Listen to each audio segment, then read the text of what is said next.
우리 결혼을 하면 혼인 서약이라고 하는 것을 하지요. 뭐 검은 머리가 팥불이 될 때까지 내가 남편을 사랑하겠습니다. 아내를 사랑하겠습니다. 라고 하면서 혼인 서약이라고 하는 건데 이게 뭐예요? 언약이죠. 약속을 하는 거예요. 절대로 이 약속을 깨뜨리지 않겠습니다. 라고 하는 것을 만인 앞에서 많은 하객들 앞에서 공포를 하고 그것을 지켜나가겠다라고 하는 그건 약속을 하는 게 바로 뭐예요? 결혼식이에요. 결혼식. 네, 요즘에는 결혼식을 너무 재미 위주로 이제 하는 그런 경향이 있는데 정말 그 시간은 엄숙하고 죽을 때까지 이 약속을 지키겠다라고 하는 그런 시간이죠. 자, 그런데 만약에 남편이 또 아내가 이거를 깨뜨려 버린다면, 다른 여자를 좋아하고 다른 남자를 좋아해서 불륜을 일으킨다면, 여러분 어떻게 해야 되겠어요? 그 언약을 깨뜨려 버린다면 어떻게 해야 되겠어요? 자, 우리 어제 보았던 말씀을 다시 한번 떠올리면 하나님께서 에스겔 선지자를 통해서 비유의 말씀을, 비유의 예언을 하라고 이렇게 말씀을 하십니다. 그게 이제 뭐냐면 큰 독수리와 이제 포도나무 비유를 예언하게 하시는데요. 그게 바로 오늘 본문에서 그것을 해석해 주고 있습니다. 어제도 말씀을 드렸지만 바벨론 왕, 그 큰 독수리는 바벨론 왕입니다. 그런데 예루살렘의 왕과 고관을 이제 붙잡아 가지요. 붙잡아 가고 대신 잘 듣는 왕을 그 예루살렘의 왕으로 세웁니다. 그 사람이 누구냐면 바로 시드기야라고 하는 왕이었어요.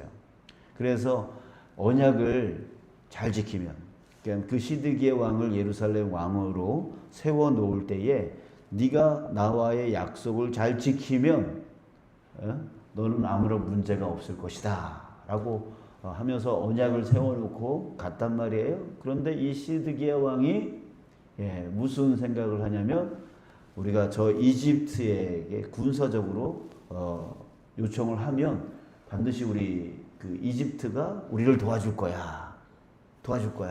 이 바벨론으로부터 우리를 보호해 줄 거야. 이런 생각을 했던 거예요. 결국 언약을 깨뜨린 거죠. 이 비유를 갖고 이거는 실제적인 사건인데 하나님은 이것을 비유로 삼고 있단 말이에요. 그러면서 이렇게 하나님께서 질문을 던집니다. 15절에 보니까 이 언약을 깬 자들이 피하겠느냐? 피하겠느냐? 16절에 보니까 맹세하노니 그들은 반드시 죽을 것이다. 18절에 보니까 피하지 못하리라. 언약을 깨뜨린 자들은 결코 죽을 것이다. 그것을 피하지 못할 것이다. 라고 이제 하나님께서 말씀을 하시는 거예요. 자, 하나님께서 이 실질적인 사건을 왜 비유로 말씀하셨을까요? 자, 이것은 곧 하나님과 이스라엘 백성들의 관계를 또 말해주고 있는 거예요. 이스라엘 백성들은 하나님을 배반했어요. 하나님과의 그 언약을 깨뜨렸어요. 너희들이 나를 따르고 내 말을 순종하면 나는 너희의 하나님이 되어져서 너희들을 반드시 지킬 것이다. 이것이 바로 이스라엘 백성과 하나님과의 언약이었어요. 그러니까 우리가 결혼할 때 결혼하는 거와 똑같은 거예요. 검은 머리가 팥불이 되듯이 당신만을 사랑하겠습니다라고 했던 그 언약식인 것처럼 하나님과 이스라엘 백성들이 바로 그런 언약식을 했던 것이죠. 시내산에서 그걸 했던 것이죠. 근데 이것을 깨뜨려 버리고 이스라엘 백성들이 어떻게 해요? 다른 나라 저런 신을 믿으니까 잘 살아. 저런 신을 믿으니까 아주 부강해. 야, 그러면 우리도 저런 신을 우리 섬길까? 하면서 우상을 섬기고 하나님을 버려버리는 거예요. 예, 이걸 보면서 하나님은 실질적인 이 바벨론 사건을 통해서 이렇게 언약을 깨뜨릴 때에 어떻게 되겠느냐. 근데 너희들은 나와의 그 언약을 깨뜨렸을 때 내가 너희들을 어떻게 하겠느냐. 예, 이것을 비유를 통하여 실질적인 일어난 이 비유를 통하여 이스라엘 백성들에게 경고를 하고 있는 것이죠. 예, 그래요. 여러분들 또한 이것은 누구를 향한 경고입니까? 바로 나를 향한 경고인 거예요. 여러분 우리도 하나님과 언약을 맺은 자들이에요. 예, 언약을 맺은 자들이에요. 나는 오로지 하나님만 섬기겠습니다. 오로지 하나님만이 나의 진짜 신이십니다. 하나님의 말씀에 절대적으로 순종하며 하나님은 나의 주인이십니다라고 고백을 했고, 하나님은 그렇다면 나는 너를 지키고 너를 이끌 것이다. 너를 책임질 것이다. 라고 하나님은 또 우리에게 그 약속을 해 주신 거예요. 그래서 하나님과 우리는 그런 언약 가운데 있는 자들입니다. 그런데 여러분 우리 삶을 돌아봐 보십시오. 나는 오로지 하나님만 의지하고 있습니까? 조금만 문제 생기면 걱정이 들어오고 염려가 들어오고 두려워하고, 그 이유가 무엇입니까? 아직 하나님을 전적으로 나의 주인으로, 나의 신뢰하시는 분으로 내가 섬기지를 못하고 있다라고 하는 증거인 거죠. 또 하나님이 알아서 다 해주시는데 또 내가 저거 안 되면 어떡하나 또 분노하고 화를 내고 내가 큰 소리치고 하면서 하려고 하는 그 모든 것 또한 무엇입니까? 하나님을 전적으로 신뢰하지 못하고, 예, 내가 나의 신이 되어지고 내가 나의 주인이 되어져서 또 나가는 그런 모습 아닙니까? 여전히 우리는 끊임없이 그 언약을 파괴하고 있는 그런 자의 모습인 것이죠. 자, 오늘 다시 한번 우리 돌아서기를 간절히 소원합니다. 따라해 볼까요? 하나님만 신뢰하겠습니다. 하나님만 의지하겠습니다. 하나님은 나를 책임지십니다. 네, 우리 그 믿음으로, 예, 어제까지는 부족했지만 오늘부터는 다시 한번 좀 우리가 결단하면서 하나님만 전적으로 내가 신뢰하고 하나님께 전적으로 내 인생을 내 맡기며 살겠노라고 오늘 다시 한번 이 말씀을 통하여 우리가 깨닫고 우리 그렇게 결단하며 나가는 저와 여러분들 되어지길 주님의 이름으로 축복합니다. 아멘.